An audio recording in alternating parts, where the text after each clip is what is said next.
আসসালামু আলাইকুম। যে বা যারা যেখান থেকে দেখছেন সকলকে ধন্যবাদ জানিয়ে শুরু করছি। দর্শক, প্রতিদিনের মতো আবারও আপনাদের মাঝে একটা ব্রেকিং খবর নিয়ে উপস্থিত হয়েছি। দর্শক, নড়াইলের লোহাগড়া পৌরসভার আশ্রয়ন প্রকল্পের সামনে ৩ জন নিহতের ঘটনা ঘটেছে। মঙ্গলবার গভীর রাতে এই ঘটনা ঘটেছে।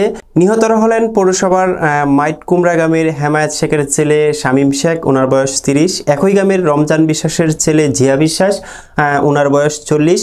ও একই গ্রামের জামাল মোল্লার ছেলে রাসেল মোল্লা, ওনার বয়স ২০।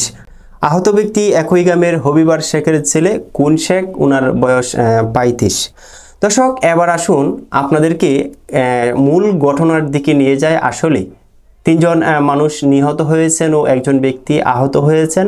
আসলে মূল রহস্যটা কি, শেষ পর্যন্ত দেখতে থাকুন। দর্শক, স্থানীয় সূত্রে জানা গেছে নিহত রাসেলের বিদ্যা দাদির লাশ কাফনের জন্য মসজিদ থেকে কাটিয়া বহন করে বাড়িতে নিয়ে যাওয়া হচ্ছিল।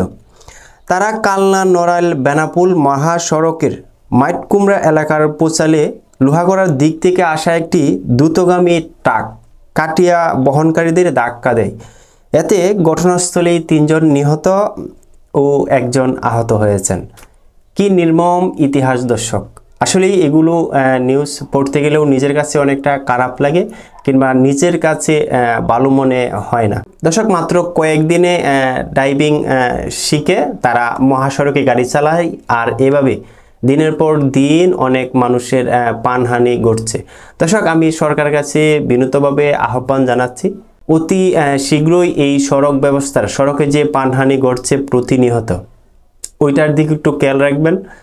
আর এই লাইসেন্সবিহীন কোনো চালককে মেন রুটে তাদেরকে গাড়ি চালানোর জন্য নিষেধ দেওয়া হোক, কিংবা আইনগতভাবে তাদের জন্য সর্বোচ্চ শাস্তির ব্যবস্থা করা হোক। তাহলেই বাংলাদেশ সড়ক দুর্ঘটনার কিছুটা হলো কমতি শোনা যাবে কিংবা দেখা যাবে। দর্শক, সকলকে ধন্যবাদ, ভালো থাকবেন।